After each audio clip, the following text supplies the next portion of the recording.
birth is so raw, it's so primal if we allow it to be, especially. And I think what I felt in those moments myself and then also witnessing hundreds of other women is just this presence. There's a presence that is required where it's just kind of like time stops because it doesn't make sense to your head, like if you've ever witnessed a birth or just, even kind of imagined it, like this person coming out of another person is kind of unbelievable. Are you curious about discovering ways of making your life better? Then welcome to my podcast. I'm Bob Nickman, and this is The Exploding Human.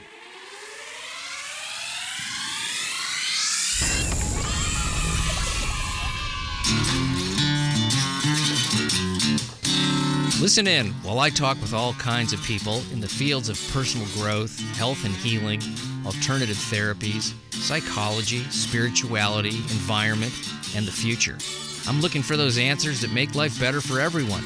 You'll meet cutting-edge practitioners, doctors, artists, filmmakers, business people, and those who have overcome challenges, the brave, the curious, anyone who is out there helping us humans to explore, expand, and explode. Hey, welcome to The Exploding Human. My name is Bob Nickman. My guest today is Maryn Green, and we're going to be talking about her career as a midwife. We're going to be talking about pregnancy, home birth. We talk about how Maryn got started as a midwife. And the first part of this interview, we're just talking about what it's like to be parents and the birth experience from my point of view and Maryn's point of view. Maryn has 10 children. She lives in Hawaii. She's still a practicing midwife. She teaches, educates other midwives. And we get into some of the more spiritual aspects of the birthing process and bringing a human life into the world. I really enjoyed this talk. So here she is. This is Maryn Green. Hi, Maryn. Bob Nickman here in fake Hawaii. You're in the real Hawaii. I have the virtual background for those who can't see it. She's in the real Hawaii, and I'm in the virtual background Hawaii. How are things going there? Oh, man. Thanks for having me. Things are good. And I think you're closer to the ocean than I am. I can't quite see the waves that well, so I'll look at yours. Well, I'm actually I'm in Los Angeles, and I'm about 10 blocks from the beach. Yeah, that's about what we are too. Yeah, that's plenty. That's the perfect nice distance. Perfect amount. I can walk if I have to, if I want to. I mean, I can walk there. Yeah, love it. Yeah, and it was convenient when certainly when my kids were little and around, we could get down there and have beach time. And of course, they're all grown and out of the house. I don't think all yours are, because I heard I saw you watched a podcast you were on. You said your oldest was 22. I don't know if that was a recent one. Yeah, she'll actually be 22 in about 2 weeks, and the baby will be 4 in about 1 week. So we have 2 more birthdays coming up. My kids were all born in the same week, not the same year, but the same week. 5 days apart. Yeah, isn't that interesting? That what month is that? October. I don't know why my wife got pregnant, when she did, every time. Yeah. So, since we are going to be talking about pregnancy and that kind of stuff, I find that stuff really fascinating. Like why at that time? Who knows? Yeah. Maybe that's a fertile time. I have no idea. Yeah, I don't know either. We have, let's see, a couple places in the year where there's 2 birthdays really close. So I get that, but I don't have 3 in the same week. Yeah. So yeah, that's pretty cool. Those are the 3 I have, but you have 10 apparently. I have 10. You're definitely a busy gal, and your husband's a busy man. Yes, it is very busy, but it's our normal, so it feels feels just like life to us. And yeah, having older kids is really nice with little kids. When you first start out, you don't know that because you only have the little kids. But now that we have like all ages, it's really nice. They help each other out and, hang out with each other. And it's like we made them friends. It's quite nice. Yeah, it's nice when it works out that way, which is a testament to your parenting, I would assume. And, here's an interesting thing. Let's talk about this for a second. It has nothing to do with being a midwife or anything, but I find this really interesting. the way, and you have a lot of examples because you have 10 examples, how people come into the world as babies, but there's a certain personality, there's a certain way that they move in the world, and if you look back and you can see it almost in infancy, who these people are, and and some of it has nothing to do with parenting or family or Oh, any of that right. stuff. They just come in, and you're like, wow, I didn't know I was going to get one of those. Yeah. Yeah. Well, first of all, I'm happy to talk about all things parenting. It doesn't have to be midwifery. Um, I agree. And funny, I was on another podcast yesterday and I told all of my birth stories. It was actually exhausting. It was fun, but exhausting. But that was kind of like the point I was trying to make because I couldn't possibly tell all of these stories in detail. Was just that even the labor and the births really reflected who these people have turned out to be, that those two things are intertwined. They are not random, that, these souls kind of have their imprint and they Yeah. seem to, yeah, show it as early as, probably in pregnancy too, but definitely in the Yeah, I birth. think so. I know my particularly with my middle child, my wife got really into certain colors, orange and yellow, Mm.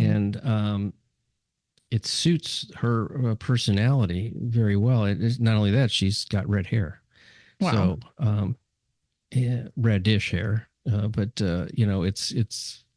the it's an interesting thing that things were going on even when she was pregnant that she noticed, like, I don't know, and the foods you're interested in eating or compelled Mhm. to eat. Uh, Yeah.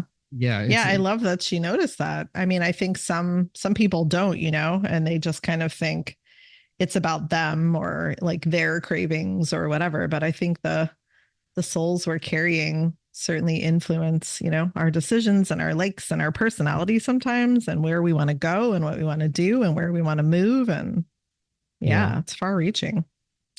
Well, if you don't have kids, either you're not going to or you haven't had them yet, there's something about that experience which is indescribable, and you can't know it until it happens.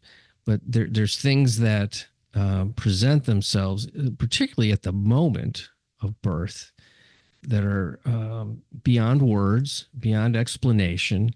It's just this. I have to say it's beautiful, but which it is. It's an intensity and intensity and a beauty that you can't really describe, and Hmm. it's not what you think it is either. It's this it's so vast, and this little tiny being is as vast as the universe. Is kind of how it feels, and it's certainly Hmm. in that moment. And I know you've experienced that 10 times. So Birth is so raw, it's so primal if we allow it to be, especially. And I think what I felt in those moments myself and then also witnessing hundreds of other women is just this presence. There's a presence that is required where it's just kind of like time stops because it yeah, doesn't make sense to your head, like if you've ever witnessed a birth or just, even kind of imagined it, like this person coming out of another person is kind of unbelievable, what is that? right? Like it Like, doesn't make yeah, sense. yeah, a person coming out of another person. It doesn't Now, make sense. interestingly enough, as you were speaking, the daughter I was just describing to you with the reddish hair, she just Mm. called me. Just called me Oh, just that's now. very cool. Yeah. Of So, course she did. of course, exactly. There's just so much of that that goes on. That the coincidences, they're not really that. It's that energy was floating around out there somehow. Yeah. Uh, Yeah. She felt it or you grabbed onto it. I don't know. yeah, yeah. And so that part of life, that experience, is so amazing to me. Then you get into the dailies of feed and care and molding a person and setting boundaries and that is the most exhausting thing relentless. Let's put it that way. I used to always say, I can't wait for my kids to wake up, and I can't wait for them to go to sleep. I know. I've been really experiencing that. So my husband is home. We both work from home, and we do this together. And that's the way we meant it to be. I don't think I would have ever had 10 children if I was going to do it alone. Yeah. So we're very lucky in that, but he has been sick for the last 2 weeks, which hasn't happened. I don't think I've ever seen him sick in like 20, 30 years. So, he had an upgrade to do. He's had his own process to go through. I don't really see sickness as a bad thing. Like it's the way our bodies detox sometimes. So that's all well and good, but I have been with the children 24/7 Right. for many days. Yeah. And it's very humbling. I have a lot of respect for people that, do it full time, of course. And to say it's exhausting is an understatement. So true, because it really like never stops. Yeah. It's, I mean, you're lucky if it stops at bedtime. plus if you have a sick husband at home, that's another kid to take care of, because, men don't, at least my experience, and I'm certainly a good example. I don't handle not feeling well very good. I turn into a child myself. I don't feel good. Yeah. Yeah. He did pretty, he did pretty well with the vocalness of it. He was pretty like to himself, but sure. I mean, you're caring as well, right? Yeah, so it's right. like making sure that they're taking care of themselves, and yeah. And the kids just being disoriented by that, because that's not their normal. Right. They're used to seeing their dad and doing stuff with him every day. So anyway, it's been real humility lately. Yeah. A lot of humility. Luckily a temporary situation, which yes, gratefully, right? So that's the other thing, is so grateful that health is, something that we have around and won't take for granted, for sure. I always wonder why people do what they do. And, I ask that question frequently, because not everybody, is going to high school going, what I want to do when I get out of school? I want to be a midwife. Yeah. I don't know anyone I went to school with that does that. I do know people that do that. And I've experienced, I think we had somebody like a doula that came around early on, but it just didn't really pan out for us. But I'm not really all that well versed in it. That's why I wanted you on the show. I want to know more about it. One, what made you go into it? And two, what do people not know about it, or what do they assume it is? I never imagined I would do such a thing. Although when I was younger, like in high school or whatever, I was interested in medicine, which funny is not midwifery, but kind of this path of service to helping people with their health. And I chose music. It was either music or medicine back when I was a kid. And so I went to music school. That's actually where my husband and I met. We were professional musicians for, the first half of our life. And then it really was the birth of our children that pointed me towards midwifery. So my first was born in the hospital, like most babies are. That was just what I thought was normal. It's what everyone else had done that I knew. And then with our first son, he was born at home with a midwife. And that really just changed my life. It felt different. I think there's something obviously so powerful, like I was saying, about the rawness of the birth process, and how as a woman, you have the chance to kind of like remake yourself. Like that's kind of what happens in birth. The self kind of dies, and, we're left just with a new baby, but also, as women wondering like, what now? Who am I? And I think those are really normal questions that I didn't necessarily know were normal questions, but I found myself asking those after he was born. It felt like music just didn't feel right anymore. It didn't make sense. And I just was so curious about birth, and I wanted to know more, even from my own midwife. So long story short, I got into midwifery apprenticeship, which is the way most home birth midwives are trained. So we're not nurses. We don't go to medical school. We don't go to nursing school. I did do, like a distance program, but most of our learning is done hands-on in the apprenticeship model, which of course is, ancient. Mm-hmm. And that's how it works. So I did go on to become licensed and do all these other things that I eventually got rid of. That's a whole other story, but that's how I got into it. It was really my own births and my son in particular. So there's licenses, and what is the point of those? Oh If it's boy. there isn't doesn't seem like there's much of a point to it. Either you have experience and you do it, or you don't. I mean, is it like, how do you know somebody's good at it? Yeah. Yeah. And I mean, this could fill hours and hours. Okay, And give me the I'm sure short I version. have. Yeah. Right. Well, funny you should ask such a question because California is one of the most highly regulated states for licensed midwives. And I have many friends there that are licensed, and a good deal of them are quite miserable because to be licensed as a midwife is difficult, essentially because licensing, is a method of control. That's what I see. That's what I believe. And when you're a midwife, you're kind of in this funny spot. Like you're not part of the medical system. Like to me, that's very clear. If someone needs medical help, that is not me. I'm an expert in normal birth, normal pregnancy. Doesn't mean we don't have skills, but we're not medicalized people. So when licensing comes in, like in California, they're essentially putting like a grid work of medicalized rules and regulations over a profession that is inherently, you know, feminine, creative, holistic. Yeah. So it's a real war. And it is an internal war for many of us, which is why I gave my license back to the state of Arizona after a couple of years. Just wasn't working for me. I didn't want to serve the government.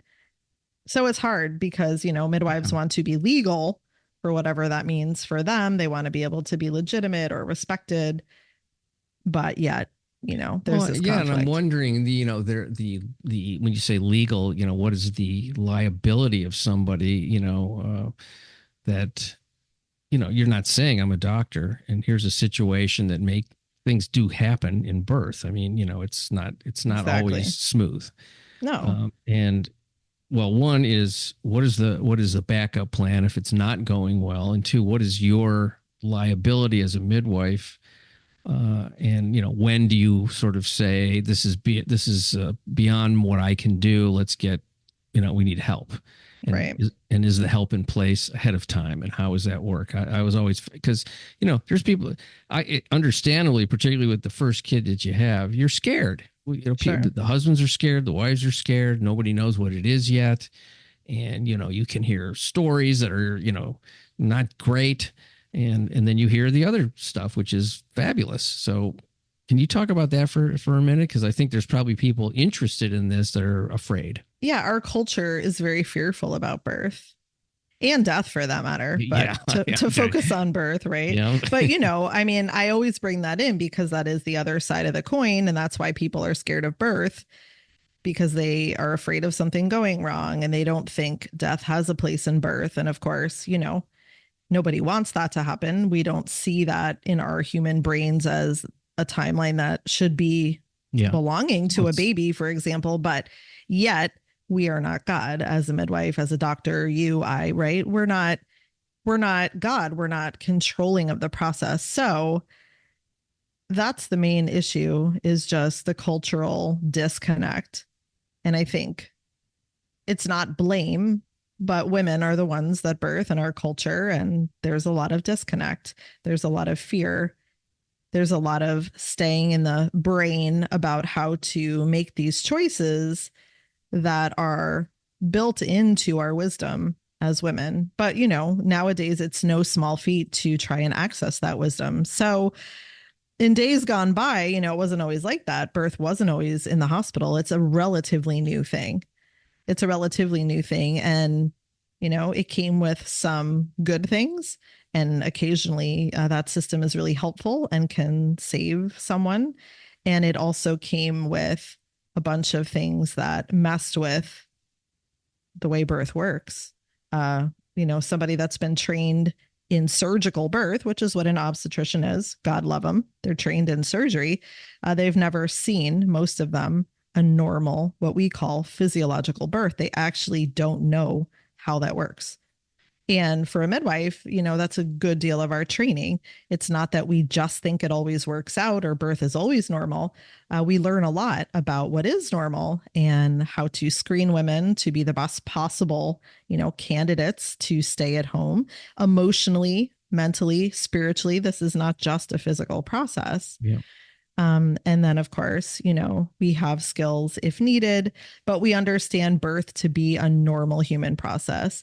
It's actually just a normal mammalian process. So a cat or a dog or a cow actually has very similar requirements to the birthing process as we do for our own bodies. So, how do we leave them alone? People let their cats, birth in the closet, and usually it all goes well because mammals know how to do this. Yeah. So it's just like some very different philosophies and ways of thinking, and they're not really going to ever marry each other. They're just very different.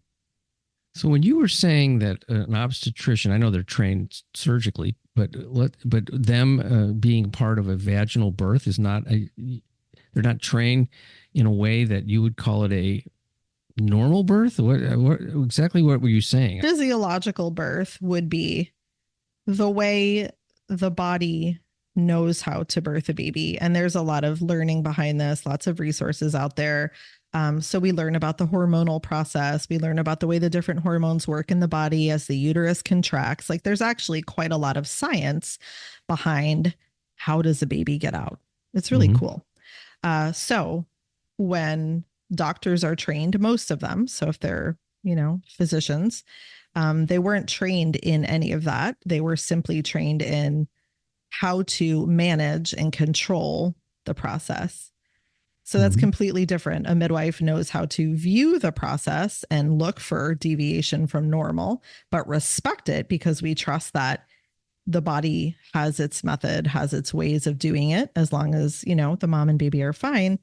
And the medical model is just birth is a disaster. How do we save someone from it? How do we make it go quicker than it's supposed to go? How do we, if we inject this drug, then we need this drug to follow up. Like intervention follows intervention. And that's the theme of even vaginal birth in most hospitals. It's just a managed situation. It's not a fluid, let's see what this woman's body can do situation. No. Now I see what you're saying. All you really hear is push. That's all you hear. Push. Well, right. And see, so stop there for a moment. Did you know that a woman in a coma will push a baby out? Her uterus will push a baby out. So it really reframes the whole like push. We got to coach this woman through this. A woman that is unconscious. I would think that the body would know what to do on its own without much coaching, other than if somebody's scared, then they might need some guidance on how to relax into something. That I can totally see would be a useful thing to do. But, well, and if they're scared, actually, that does mess with the hormonal process of birth. So a scared mammal, a scared cat will halt the birthing process if she's interrupted, or if, the dog comes around the corner. That's smart. That's actually a smart protection that our bodies do for us. So there's a lot of scared women, and that, definitely plays into the need for intervention. So when you meet with people that are interested in this, you have a conversation to see if they're actually somebody that is a candidate to do this. That's not probably the right word. Yeah, somebody that would make a good fit for what you do and what they want. And there might be some people that might not be, for physical reasons, emotional reasons, spiritual reasons. What is that conversation like? That must be pretty fascinating to get a call and somebody goes, I'm interested in this. I got your name from, so-and-so, and come on by. We want to talk. Is that how it works? It used to work more like that in my earlier days of being a midwife. But I think since I've gotten more clear on who I am and what works for me, usually people have some information to wade through first. I don't work with just anybody. And like you said, I don't think everybody should have a home birth. I don't think it is for everybody. So, I have a podcast. We have lots of materials at Indie Birth, lots of public birth videos of our clients out on YouTube, my own birth videos. Usually people kind of have to do a little work first and, just look around and listen to some things and see if it resonates with them because, again, this philosophy isn't for everybody. And even all midwives are not the same. So there are midwives that think differently than me, maybe believe differently than me. So they want to be a good match for my beliefs and my philosophy, which again, birth is a natural process. I think it is a spiritual initiation for many women. So it's an opportunity to really grow as a person throughout a pregnancy. And that's one core requirement I definitely have and have, put into my contracts over the years. These are women that want to work on themselves. They're curious, they have questions. They're willing to look at traumas in their life or things in their past history that might affect the birth, because we don't just birth in a vacuum. We really do birth how we live, and many experiences in our life will affect the birth. So it's not that we're trying to fix anyone, but we are allowing women, I think, space to heal from some of these things and enter into the birth with more awareness. Something like sexual abuse. Unfortunately, that happens. And for women that aren't really aware, that can really affect a birth, and most women have no idea about that. And whoever they're working with may never have brought it up or asked them. So really personal stuff comes to the table. And that's how I prefer it. I want to get to know someone. I don't want to just, have this be superficial and forget their name. I mean, I would never do that, or I wouldn't want to do that. Well, it's really, you're being granted an honor to be a part of somebody's experience like that. It's so personal. It couldn't get more personal. It couldn't. It just couldn't be. I'm interested in the moment of birth, at the moment just after birth, like in a hospital. What do they take the baby and they, sometimes they give it right to the mom to put on their chest and hold, but usually they pull it away and cut the umbilical cord and maybe do some suction on the if there's fluids. It's aggressive. It's bright lights. It's really brutal. It's unpleasant. It's unpleasant in that way. It's medicinal. It's got that medical feel to it. It's a hospital. Like it's like you say, it's kind of like it is a surgical room, whether it's a surgery or not a surgery. What's the difference of what goes on? What is the order that you kind of do things ideally in a home birth? Well, for people that want to actually see what that looks like, we have, like I said, many videos on our YouTube channel, which is Indie Birth. So you can watch them in real time. And Indie Birth. I'm going to say that very clear so people can see it. INDIEBIRTH. That's your organization too, correct? Yeah. And we have a whole tab on YouTube. In fact, I just linked to it yesterday in a newsletter that's called Birth Videos from Our Clients or something like that. Mm-hmm. So get yourself ready because birth is real and raw, but you're speaking to the moment of birth. And that is my favorite moment, of course. As a baby myself being born, I didn't get the opportunity to have a really gentle entrance into this world. So I think on a deep emotional and psychological level, that's important to me, to help other babies and other moms realize that that's possible. So in a home birth that is just normal and sort of everyday beautiful, the mom or the dad or both receive the baby. So I don't catch babies. I don't get in there and have to touch them. In fact, because of the way the hormonal process works, because there's such imprinting at that moment hormonally, I don't really want to be involved unless I really have to help in some way, because that's the moment of attachment that the mom looks at the baby and her placenta releases. There's a whole thing, a whole cascade of things that happen from leaving that moment intact and untouched. So for all the touching and rubbing and suctioning, they're not just well, I don't know what they think they're doing. I guess they think they're helping, but Yeah, they think they're they're helping, of actually, course. yeah, they think they're helping, but they're actually really harming the attachment process. And they're probably also preventing the mom from releasing her placenta naturally and not Mhm. bleeding too much. Obviously that can affect breastfeeding down the line. It can affect all kinds of things, not to mention the environment into which the baby is born, which I always like to say for all of us, everybody here on this earth, everybody has been born. You have been born into either fear or love.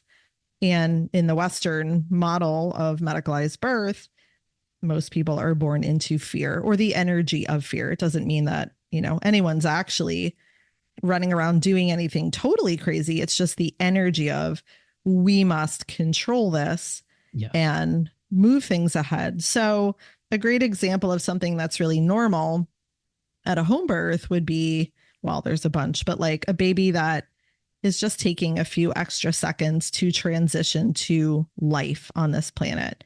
So they're not in respiratory distress, but they are a little bit slower to pink up. They're a little bit slower to just get going. And there's so many reasons, like on a physiological level, the baby has never breathed air before, right? So there's a lot of new things that are happening. The heart has never worked quite this way before. The blood has to switch where it's going. So the lungs inflate with blood, right? So we have all of that. And then we have even the energetic and spiritual needs of this baby, the way they transition into the world. Are they welcomed and honored and given some space? Or are they like pushed into breathing and, cord cut and slapped and all this stuff? These are enormous psychological imprints put on people that they don't maybe even realize they had. Many people don't even know their own birth story. So again, my goal as a midwife is always to protect the space and always help a baby that needs it or a mom that needs it. But I'll tell you, in hundreds and hundreds of births, the percentage is very, very small that a baby that would need help breathing. So patience is key, and it is really just so beautiful to watch unfold. This baby slowly open its eyes, begin to take breaths. The mom and the dad are, head over heels, touching the baby, which provides stimulation and helps the baby get going anyway. Maybe there's older siblings, and I stay out of it. I'm not needed at that moment for anything at all. And anything I would do would just be interruption to this beautiful process that, again, is going to imprint this family and provide the attachment necessary for this baby to grow up into a secure human. So it is so important. Yeah, I'm getting teary because I'm recalling things, but yeah, I'm going to tell you a story, and I've told it before on this podcast, but this is probably the most appropriate story to be told in this particular interview. I remember my birth. And I'm going to tell you what that was like. And it's not like I remember it like, oh, I went to the store yesterday and I bought some milk. Yeah, It's not like that. Yeah. It's there was a very intense movement from one place to another. Strong movement. I don't remember exactly how to describe it, but it was strong. It was like being pushed from darkness into something else. Not bad darkness, just dark. And like it was intense. And I was sort of like, what is this? And then I remember, this is what I remember. This is what I thought. Oh yeah, this again. And I started laughing. A big internal laugh. Now I remember this like it was. That's so cool. Yeah, and the laugh might have come first, and then oh yeah, this again. I don't remember the exact order, but those are the two things. Yeah. But I just remember, oh yeah, this again, and it was hilarious to me. Like, oh, here I am. So, I didn't tell anybody about this for a long time. Didn't come up. But then it was always there, and I always remembered it, and it wasn't like anybody ever asked me. But then, I don't even know when it came back to me or when I started to talk about it. I was older, but it lived there, So obviously that was, a great experience There was a knowing that was already there. Now, can I prove any of this? I don't have to, but I can't, and I don't want to necessarily. But for me, it was real. It's a real thing, which I can't quantify. Of course, I don't have Mm. documentation of what my thoughts and and did I come up with this later when I was 2? I don't think so. And does it even matter?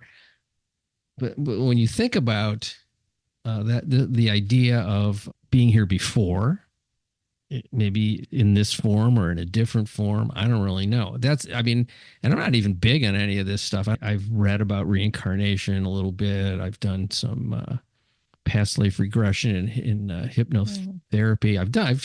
I'm a curious guy. That's why I do this podcast. Yeah. So I've done all that stuff just to see, but I don't move through the world on a daily basis thinking about this stuff at all. Except when I talk to great people like yourself, and I can sort of just like, let's talk about it because it's cool. So that was my experience. So when you say a safe situation and a comfortable situation for parent and baby, I really get that. I mean, I think that, I don't know what happened after that moment. I'm assuming, I know it was a hospital and it was in 1954. So, I mean, how it evolved were these folks, Right. Thanks for sharing that. That's really cool. And I totally believe it, whether that matters or not. Yeah. Well, it's and nice. yeah, I mean, I think the point is like, we don't really understand anything, we don't really understand. So what we think we understand about birth, if that can be helpful, why wouldn't we choose peace? Why wouldn't we choose gentleness? That said, everybody makes their choice, I think, before they come back here, if that's what they're doing. Mhm. So it's an interesting place to be like, well, a lot of humans have chosen violent birth for whatever reason, that they need on their own soul path, because those lessons are intertwined. But I think with the souls coming in, which is a whole other story, I don't know where you stand, but in my view, just like seeing how things are shifting and how birth and pregnancy have this potential to become more sacred experiences, just like as we're moving towards that as a society, the souls coming in are different. They're different than your generation. They're different than my generation. I don't know. I mean, maybe they're more conscious. I don't know how we want to say it, but I think they have more specific needs as well. And this is what's coming in,